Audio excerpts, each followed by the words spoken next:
नारी शक्ति वंदन अधिनियम इतना ज्यादा जरूरी था, हर एक महिला का सपना था। मोदी जी भी इसके कभी भी विपक्ष में कभी भी नहीं, हमेशा इसी के समर्थन में रहे हैं कि पुराना वाले पे ही आप कर लीजिए। क्यों कर लीजिए? वो यही जानते हैं ना कि उस समय कोई भी नारी, उनके महिलाएं उस समय इतनी एक्टिव, इतनी सक्रिय नहीं थी। तो जब पीछे के टाइम में भी वो इस बिल का समर्थन कर रहे थे, तो आज क्यों नहीं कर रहे हैं? क्यों वो नारियों को बार बार अपमानित होना देखना चाहती है कांग्रेस दल? मोदी जी आज नहीं तो कल हम हमारा हक लेके रहेंगे। सोनिया गांधी है और प्रियंका गांधी है, उसके अलावा वो अपनी किसी भी महिलाओं को ने तो मुख्यमंत्री बनाना चाहते हैं। दिल से विरोध करते हैं कि राहुल गांधी हमेशा महिला विरोधी रही है और हमेशा महिलाओं के खिलाफ ही रही है। मोदी जी आप संघर्ष करिए, हम आपके साथ हैं। मेरे को एक बात बताओ, ये अब क्यों मांग रहे हैं? इतने साल राज किया तब क्यों नहीं दिया इन्होंने? कांग्रेस की हमेशा नीति रही है कि देश को बांटो। एक तरफ ये विपक्ष है जिन्होंने सर्जिकल स्ट्राइक का भी विरोध किया, एयर स्ट्राइक का विरोध किया, और ये नारी शक्ति वंदन अधिनियम जैसे महत्वपूर्ण बिल का विरोध करना विपक्ष की ओछी मानसिकता दर्शाता है। तो हम तो न्याय की बात कर रहे हैं, हम किसी का हक नहीं छीन रहे। राहुल गांधी और जितनी भी विपक्षी पार्टियां हैं जिन्होंने इस आरक्षण बिल के खिलाफ वोटिंग करी, वो मानसिकता ही दिखाती है उनकी महिला विरोधी मानसिकता है। सिर्फ महिला आरक्षण बिल को रोकने के लिए, लागू होने से रोकने के लिए इस प्रकार की तथ्यात्मक बातें की गई। नारी शक्ति वंदन अधिनियम को लेकर के जो संशोधन बिल पारित होना था वो पारित नहीं हुआ। उसके बाद आज विशाल संख्या में महिलाएं जो है पुलिस कमिश्नर कार्यालय का घेराव करने के लिए निकली है। तो यहाँ पर कुछ महिलाएं हैं, इनसे हम बात करेंगे क्या वजह है आज विरोध करने की। आप देख सकते हैं कि उन्होंने इस अधिनियम को, नारी शक्ति वंदन अधिनियम इतना ज्यादा जरूरी था, हर एक महिला का सपना था कि अपनी भागीदारी जिस तरह से वो हर क्षेत्र में उन्होंने बहुत अच्छे से निभाई है, उसी तरह से एक मौका था कि राजनीति में भी सारी महिलाएं अच्छे से अपनी भागीदारी निभा रहे। देश को आगे ले जाने के लिए कितना बढ़िया हमारे माननीय प्रधानमंत्री जी इतनी बढ़िया एक अधिनियम लेकर के आए जो कितने दशकों से चला आ रहा था। एक मौका था, एक मौके में भी उन्होंने ये नहीं सोचा कि नारी शक्ति को, एक मौका था, क्या महिलाओं को इतना भी नहीं बनता? आज वो देश में हर जगह अपना नाम कमा रही है, हर क्षेत्र में अपना नाम कमा रही है। यही तो एक मौका था उनको। अच्छा, कांग्रेस ये कह रही थी कि ओबीसी महिलाओं को कोटा मिले 33% आरक्षण में। देखिए, हम कभी, मोदी जी भी इसके कभी भी विपक्ष में कभी भी नहीं, हमेशा इसी के समर्थन में रहे हैं।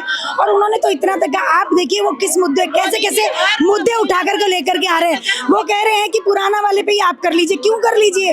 आज जब देश की जनता 140 करोड़ हो चुकी है, वो बात कर रहे हैं जब देश की जनता 60 करोड़ थी तब की। कांग्रेस का आरोप है राजनीतिक लाभ के लिए आज इस समय में ये क्यों लाना पड़ा, क्योंकि जब आप 23 में लाए थे, हमने पारित कराया, उसी समय लागू कर देते, 24 में लागू हो जाता। वो यही जानते हैं ना कि उस समय कोई भी नारी, उनके महिलाएं उस समय इतनी एक्टिव, इतनी सक्रिय नहीं थी। आज देश बदल चुका है, आज का पूरा माहौल बदल चुका है। आज हमारे मोदी जी ने कितनी सारी योजनाएं नारी शक्ति को आगे बढ़ाने के लिए, महिलाओं को सशक्तिकरण देने के लिए आगे लेकर के आए हैं। वो क्या कहना चाहिए आप? क्या कहना चाहिए? मैं यही कहना चाह रही हूँ, जब पीछे के टाइम में भी वो इस बिल का समर्थन कर रहे थे, तो आज क्यों नहीं कर रहे हैं? जब मोदी जी चाह रहे हैं, संसद में सभी चाह रहे हैं, तो कांग्रेस दल और अन्य दल इस बिल को पास क्यों नहीं होने दे रहे हैं? क्या नारी शक्ति का अधिकार नहीं है? क्यों वो नारियों को बार बार अपमानित होना देखना चाहती है कांग्रेस दल? कांग्रेस दल नहीं चाहती है कि महिलाओं का प्रतिनिधित्व संसद में बैठे, वो भारत के हर विकसित भारत के एक कार्य में समर्पित हो और विकसित भारत को देख सके। मोदी जी आज नहीं तो कल हम हमारा हक लेके रहेंगे, और मोदी जी पे हमें पूरा विश्वास है। आज नहीं तो कल ये बिल पारित होके रहेगा।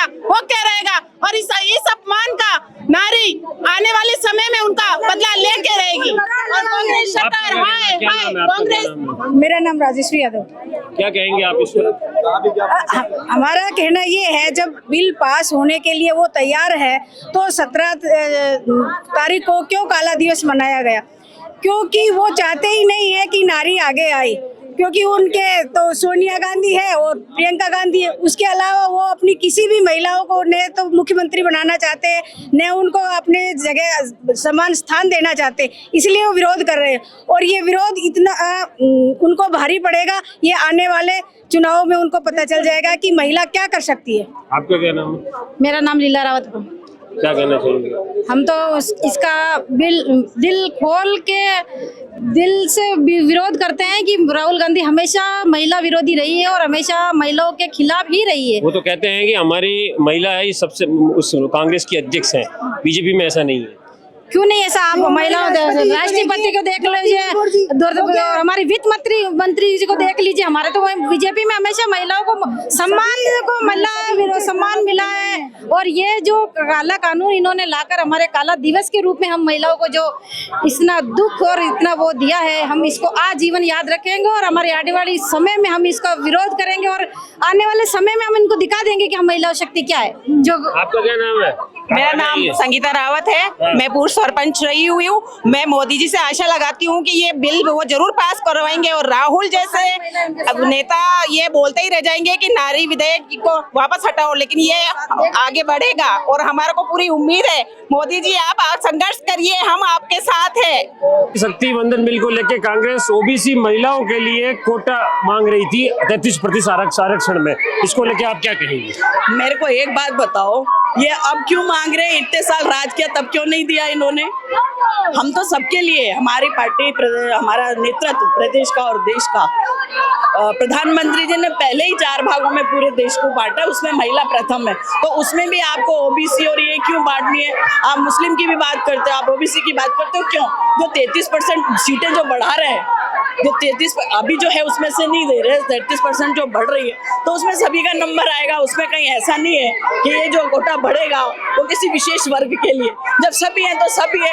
कांग्रेस की हमेशा नीति रही है कि देश को बांटो, तो ये महिलाओं को लेके भी बांटने की कोशिश करते हैं। कांग्रेस कह रही थी कि 543 में 33% आरक्षण दे दो, हम तो 2023 से यही कह रहे हैं। भाई आप क्यों कह रहे हो? हम ज्यादा दे रहे हैं, आप ये सोचो। पहले जैसा भारत नहीं है, संख्या बढ़ी है, व्याप बढ़ा है, तो क्या अभी उतना ही चाहिए? उतना ही आपको प्रतिनिधित्व चाहिए? संख्या के साथ, क्षेत्र के साथ संख्या तो बढ़ेगी ना, तो आपको क्या तकलीफ है? आप सीधे सीधे आप चाहते नहीं हो कि हमारे देश की बहन बेटियां, हर वर्ग, हर समाज, हर पंथ, हर धर्म की आकर के और हमारे देश के बनने वाले कानून और जो योजनाएं बनती है उसमें अपनी बात रखे, अपनी सहभागिता निभाए। ये कट्टर विरोधी कांग्रेस सरकार महिलाओं की कट्टर विरोधी है। चाहे 370 की बात करो तो विरोध करेंगे, शाबानों की बात करो तो विरोध करेंगे। इनको महिलाओं के अच्छे काम की हर बार विरोध करना है, करना है, करना है। जब बिल गिरा था आप भी लोकसभा में थी, इन लोगों ने तालियां बजाई, इसको लेकर के आपका क्या कहना? तो बहुत शर्म की बात है। एक तरफ तो आप सिर्फ ये बात कि आपने परिश्रम के लिए अगर आपको इतनी खुशी हो रही है, आप क्या संदेश देना चाहते हो देश की बहनों को कि आपको बहुत अच्छा लगा, हमें अधिकार नहीं मिला? इससे यही संदेश जाता है। तो सीधा सीधा संदेश है कि आप चाहते नहीं है कि देश की महिलाओं को प्रतिनिधित्व मिले। देश की संसद में महिला विरोधी ताकतों ने किस प्रकार से हमारी नारी शक्ति वंदन अधिनियम का विरोध करने का कार्य किया, वो देश के लिए बहुत ही निंदनीय घटना थी। किस प्रकार से हमारे देश के प्रधानमंत्री नरेंद्र मोदी जी हमेशा से महिलाओं के नेतृत्व की बात करते हैं, महिलाओं के लिए योजनाएं लेके आए, अंत्योदय के मैदान पर बैठे व्यक्ति तक जो योजनाएं पहुंचाने का कार्य मोदी जी ने किया है। उसी प्रकार से एक तरफ ये विपक्ष है जिन्होंने सर्जिकल स्ट्राइक का भी विरोध किया, एयर स्ट्राइक का विरोध किया, साथ ही हमारे ट्रिपल तलाक का जो कानून था उसका विरोध करने का कार्य विपक्ष ने किया। और ये नारी शक्ति वंदन अधिनियम जैसे महत्वपूर्ण बिल का विरोध करना विपक्ष की ओछी मानसिकता दर्शाता है। तो हम लोग अब यहाँ मातृशक्ति भारी संख्या में सड़कों पे उतरी है, विरोध प्रदर्शन करने के लिए उतरी है।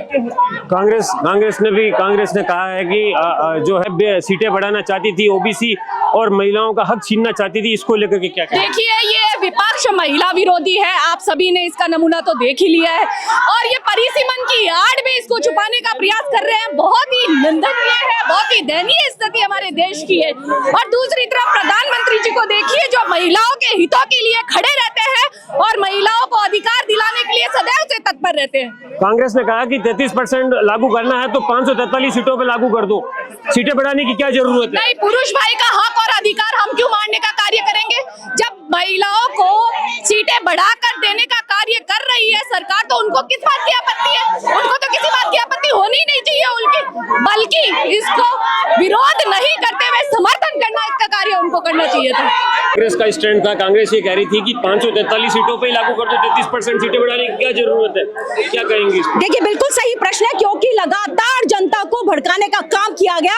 आप इनसे पूछिए जो 543 सीटें जो फ्रीज हुई थी वो सन 1971 में हुई थी, और जब सिर्फ 54 करोड़ जनसंख्या थी और आज 140 करोड़ की आबादी है, तो क्या ये न्याय है कि 20 लाख से ऊपर एक व्यक्ति बनता है, जनप्रतिनिधि बनता है? तो हम तो न्याय की बात कर रहे हैं, हम किसी का हक नहीं छीन रहे, हम हमारी देश की आधी आबादी का हक लेने का काम कर रहे हैं। लेकिन राहुल गांधी और जितनी भी विपक्षी पार्टियां हैं जिन्होंने इस आरक्षण बिल के खिलाफ वोटिंग करी, वो मानसिकता ही दिखाती है, उनकी महिला विरोधी मानसिकता है। उनको डर है कि अगर ये बिल हमको लागू हो जाता और हम महिलाएं आ जाती तो इनको डर था कि ये मताधिकार भारतीय जनता पार्टी को मिलता। दक्षिण के राज्य ये चिंतित है कि सीटों में जो है उनके साथ नाइंसाफी होगी कहीं ना कहीं, क्योंकि जनसंख्या के आधार पर परिसीमन होना है। संशोधन में कहीं पर भी ये नहीं था कि परिसीमन जो है जनसंख्या के आधार पर नहीं होगा, इसको लेकर के भी कांग्रेस पार्टी चिंतित थी। देखिए ये साफ रूप से एक भटकाया गया है, मटकाया गया है, क्योंकि इतने समय तक ये हमारी महिलाओं को लेकर राजनीति करते रहे, और जब इनका ये बल नहीं चढ़ा तो इन्होंने दक्षिण के राज्यों को लिया है। दक्षिण के राज्यों को किसी भी प्रकार का भेदभाव नहीं होना था। स्पष्ट रूप से एक टेक्निकल फैक्ट्स पे हमारे देश के गृह मंत्री जी ने सदन में कहा, और सदन में कहने का मतलब एक शपथ होती है, एक वादा होता है। तो मुझे नहीं लगता इस प्रकार की कोई बातें थी। सिर्फ महिला आरक्षण बिल को रोकने के लिए, लागू होने से रोकने के लिए इस प्रकार की तथ्यात्मक बातें की गई।